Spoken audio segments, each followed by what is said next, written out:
स्वामी समर्थ उद्योग समूह यूट्यूब चॅनलमध्ये आपलं स्वागत आहे. आज दिनांक 21/1/2026, आज वार बुधवार. तर आज आपली बोरी गावात पेरणी चालू आहे ज्वारीची.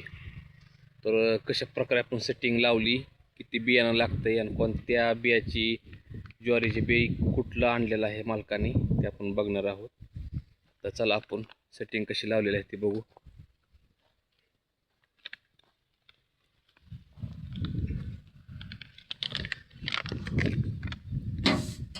6-7 नाळ्यावर ज्वारीची पेरणी चालू आहे.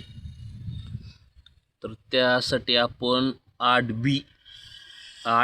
बी व्हील्स जोडलेला आहे आणि घेरची पट्टी 9-10 म्हणजे बियाचा आकारानुसार अशी सायकलिंग झालं पाहिजे का, असं बी खाली आलं पाहिजे व्हील्सला उतरायला. एक समान बी असं आलं पाहिजे व्हील्सला उतरा. बघा कसं आलेलं आहे. तर 8 बी या व्हील्सने ज्वारी पेरणी चालू आहे. बघू शकता खचित, कुठल्या खचित 1 आहे तर कुठल्या खचित 2, अशी प्रत्येक खच उचलती ज्वारी. इथं 2 आहे, त्या इथं 1 आहे उचललेली. तर 7 नाळ्यावर आपण पेरणी आपली चालू आहे. तर त्यासाठी ह्या मालकाने ॲडवांटा कंपनीचं ही शुगर गेज हे आणलेलं आहे ज्वारी शुगर गेजची.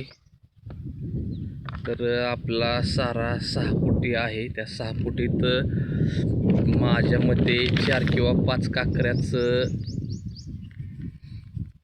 पाहिजे त्या, पण मालकाची इच्छा होती की नाही आम्हाला 7 काकऱ्या टाकायच्या. त्या आता 7 काकरीला बियाणं किती लागेल, कारण 5 काकरीला ज्यावेळेस मी जर बारीक मी 5 काकरीला टाकतो का नाही, तर मला बरोबर 2.5 ते 3 किलोपर्यंत अर्ध्या एकराला बियाणं लागतात. ही पहिल्यांदाच मी 7 काकरीला ज्वारी टाकतोय.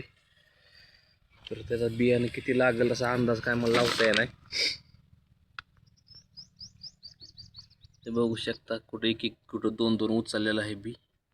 आणि शक्यतो बी 2 ते 3 इंचच खोल जाईल याची दक्षता घ्या,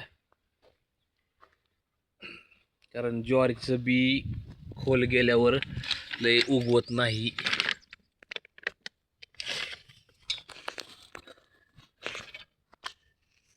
अशा पद्धतीने ज्वारीचं बी पडतंय.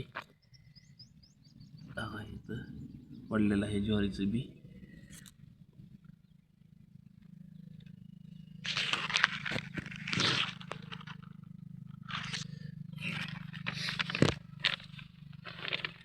त्यासाठी मालकाने 10-26 वापरलेलं आहे. तर काळजी अशी घ्या की ज्वारीची ॲडवांटा कंपनीचं बी आणल्या ह्याची एक्सपायर डेट तपासा. 1 kg मध्ये 15/6/2026 ह्याची एक्सपायर डेट आहे. ही डेट तपासा, कारण ही डेट जर संपून गेलेली असेल आणि त्या मालकाने ही जर बियाणं आणलं असेल तर अजिबात पेरू नका. कारण माझा अनुभव आहे, गेल्या वर्षी 1 एकर माझा प्लॉट फेल गेलता.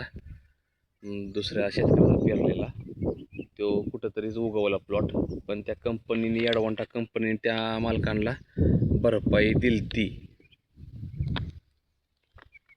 त्यामुळे शक्यतो एक्सपायर डेट तपासा, नंतरच ज्वारीची पेरणी करा.